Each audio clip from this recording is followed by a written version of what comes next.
السلام عليكم. طبعا انا ما عملتش فيديوهات تقريبا من اخر يوم اللي هو يوم 2/7، يوم ما صدر القانون بالاجماع في مجلس الشعب او بعض المعارضة على قانون الايجار القديم. طبعا شاف الفيديوهات مغرقة الدنيا والترندات، كل واحد طالع يقول له كلمتين وتأجل القانون وتأليفات من هنا لبعد بكرة.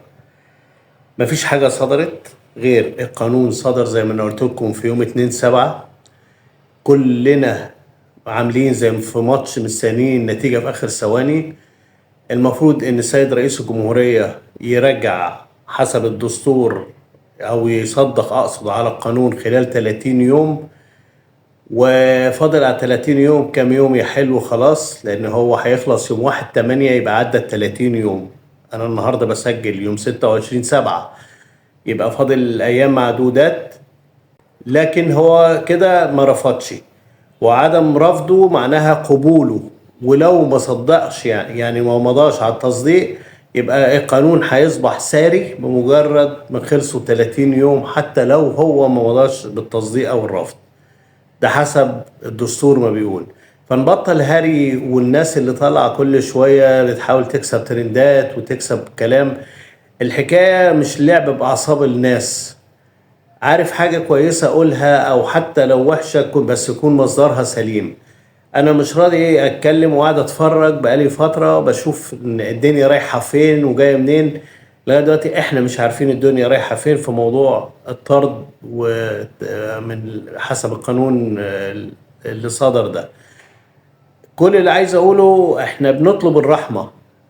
ما ينفعش نكون عايشين في بلدنا ونتبهدل. اللي كان ممكن تعويض الملاك لو انتوا قلبكم يعني طيب قوي كده، قلنا كان ممكن تعويض الملاك ب50,000 طريقة.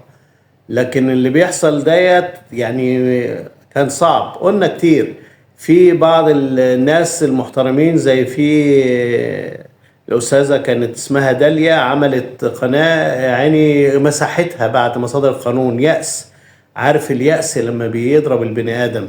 وخطورتنا ان احنا لو وصلنا لحالة يأس وان احنا نطرد في الشوارع، ده موضوع خطير جدا. ارجو ان احنا نراعي البعد الاجتماعي فعلا زي ما الكل قال. ما تقوليش ان انت تطردني في يوم وليلة، قلت عايز تزود الايجار كل وافق وما منعش. احذروا اعضاء مجلس الشعب اللي طالعين عشان الانتخابات، اللي مش عارف مين هينزل ينتخبهم تاني، ده اللي بيقول لك لا اصل هو في فرصة لسه ومجلس الشعب الجاي وانا هكون معاك ان شاء الله وهنتكلم وهنقول. اعضاء مجلس الشعب دول المفروض ما يخشوش مجلس الشعب تاني. اللي وافقوا على طرد الشعب المصري في الشوارع ما يستاهلوش يتكلموا بصوتنا تاني. احنا عايزين البلد تبقى مستقرة دايما، لكن طرد الناس في الشوارع مش هيخلي البلد مستقرة. القوانين اللي بتصدر ضد المواطن المصري هتهز البلد جامد. على فكرة العدو الخارجي مستنينا، دي حقيقة، لكن احنا بنساعده بالكلام والقوانين اللي بتسير الشعب دي.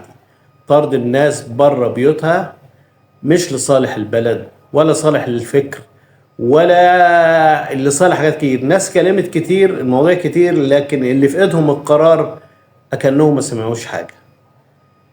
رجائي للسيد الرئيس لو يعني صوتي يوصل، اتمنى ان يعمل لنا مفاجأة سارة ويرفض تصديق على القانون. خلاص الوقت يوم 1/8 هيبان الموضوع فيه ايه. تحياتي لحضراتكم واشوفكم على خير.